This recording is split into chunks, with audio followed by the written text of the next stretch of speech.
سلام دوستان عزیز، امیدوارم که حالتون خوب باشه. من یک خانم 65 ساله هستم و خیلیش به شدت پادرد و کمردرد داشتم. به من یک دفعه توصیه کرد از این جوانه گندم، گرفتم خوردم، کلا این پادرد و کمردرد کلا محو شد، رفت دیگه. نه کمردرد نه. به شما هم خواهش به توصیه میکنم که حتما از این جوانه گندم استفاده کنید. همه مریضی ها هم برای همه مریضی خوبه، برای همه مریضی خوبه. شما از این من توصیه میکنم حتما از این جوانه گندم استفاده کنید و 100% نتیجهش رو میبینید. ممنون، متشکرم.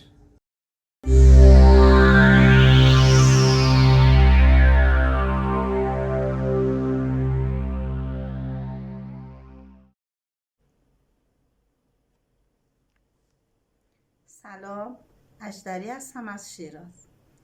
مشکلاتی مثل ریزش مو، ضعف بدنی و سنگ کلیه داشتم که با استفاده از 2 دوره از این غذای شرکت گندمچین همه مشکلاتم حل شد و در آخر از مشاور و شرکت گندمچین تشکر میکنم.